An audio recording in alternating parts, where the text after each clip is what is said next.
اگر ایک مہینہ ہم نے اس کو وداؤٹ نشے کے رکھا ہے، اگر جاتے ہی وہ نشہ کرے گا تو وہ ڈاؤن ہو جائے گا، بالکل اس کو مقدار کا اندازہ نہیں ہوگا اور زیادہ پی جائے گا، اور جیسے ہی نشہ کرے گا اس کی باڈی، اس کے لیور، اس کا دل، اس کا دماغ بالکل ویک ہو جائے گا۔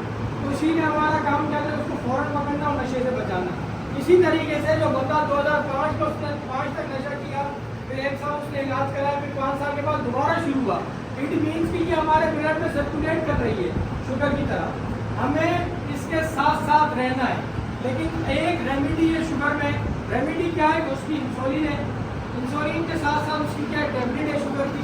ہماری کوئی ٹیبلٹ انسولین نہیں ہے، ہم آپ کو ٹاپیٹو علاج کر رہے ہیں، ہم آپ کو برین واش کر رہے ہیں، ہم آپ کو سمجھا رہے ہیں، آپ کا دل مضبوط کر رہے ہیں کہ نشہ ایک بیماری ضرور ہے، اس کے ساتھ ساتھ آپ کو رہنا ہے۔ نشہ جب آپ چھوڑ دیتے ہیں اس کے بعد آپ کی کاؤنسلنگ یہاں آ کے آپ دوبارہ لیکچر اٹینڈ کر سکتے ہیں، دوبارہ آپ سینٹر میں جوائن کر سکتے ہیں، دوبارہ جتنے آپ دوست ہیں ان سے رابطہ کر سکتے ہیں۔ اس سے کیا ہوگا، آپ مینٹین رہیں گے۔ پھر جب آپ مضبوط ہو جائیں تو اس کو پھر آپ کو نیڈ نہیں رہتی۔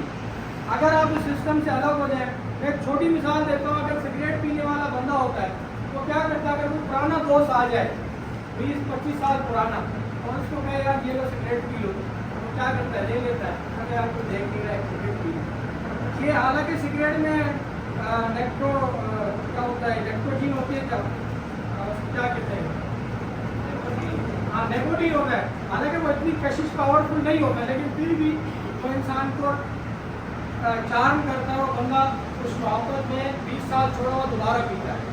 لیکن اگر وہ کاؤنسلنگ کی طرف رہے، اگر وہ ایک سسٹم سے جڑا رہے تو وہ اس سے بچا رہے گا۔ جہاں بھی انسولین جو ریمیڈی ہم نے بتائی کہ شوگر کی کیا ہے، ریمیڈی کیا ہے،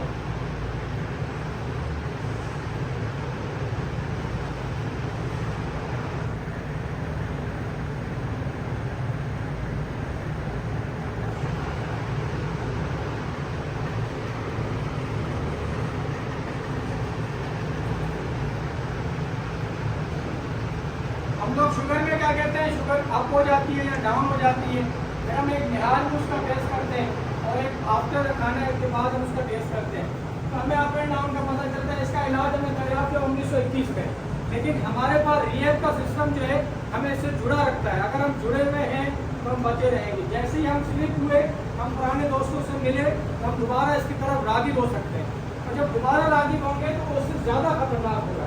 یعنی یہ جو نشہ ہے یہ پروگریسو ہے، بڑھتا ہوا نشہ ہے، رکنے والا کام نہیں ہے کہ ایک دفعہ کیا چھوڑ دیا تو ہمیں ضرورت نہیں ہے۔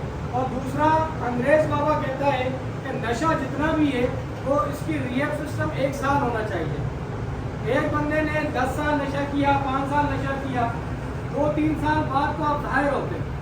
انیشل فیز میں تو کوئی بھی ڈرگ ایڈکٹ ظاہر نہیں ہوتا، جب اس کی چالاکیاں بڑھ جاتی ہیں اور جب اس کی خواریاں بڑھ جاتی ہیں تو پھر وہ ظاہر ہوتا ہے کہ جی وہ تو پتہ چلا ہمارا بھائی کزن رشتے دار کوئی بھی تو نشہ پیتا ہے، لیکن پہلے ہمیں پتہ نہیں چلتا وہ کیا کر رہا ہوتا ہے۔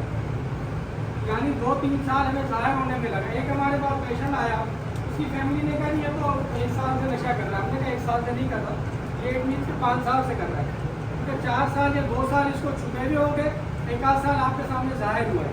تو ظاہر ہونا یہ اور زیادہ خواری ہے۔ پرائمری، سیکنڈری اور لاسٹ اسٹیج بہت زیادہ خطرناک ہے۔ لاسٹ اسٹیج کیا ہوتا ہے کہ آپ لوگ گھوڑا، کچرا، گٹر، یعنی وہ کام کرتے ہیں جو انتہائی گرا ہوا کام ہوتا ہے۔ لیکن اب اگر آپ علاج کرا رہے ہیں اور اس دوران آپ کی جسم کے جتنے غیرت کے جراثیم ہیں وہ بحال ہے، اگر آپ کو بولا جائے کہ آپ ابھی گٹر میں ہاتھ ڈالیں تو آپ ڈالیں گے؟ کبھی بھی نہیں ڈالیں گے۔ ہمارے پاس جب ہم نے سینٹر شروع کیا تو فرسٹ ہمارے پاس پیشنٹ تھا در محمد، شاید آپ کسی کو یاد ہو۔ در محمد بھائی کو ہم لوگ قبرستان کے کمر کے اندر سے لے کے آئے، یعنی مردے کو سائڈ پہ کر کے وہ بیٹھ کے نشہ کر رہا تھا۔ جب نشہ کا علاج ہوا، 3-4 مہینے گزر گئے، در محمد بھائی سے ہماری گفتگو ہوتی تھی، 1-to-1 سیشن ہوتا تھا۔ میں نے کہا اب اگر آپ کو دوبارہ موقع ملے تو آپ قبر کے اندر جائیں گے؟ اس نے کہا میں قبرستان نہیں جاؤں گا، کیونکہ رات میں جانا تو مجھے خوف لگے گا، اندر کیسے جاؤں گا؟ یعنی یہ آپ کے دل دماغ کو مفلوج کر دیتا ہے۔ جب آپ کا دل دماغ مفلوج ہوگا تو آپ کچھ بھی کر سکتے ہیں، آپ کو خوف ہی نہیں ایک بچہ ہے نا، بچہ وہ سامنے جا کے پکڑتا ہے، اس کو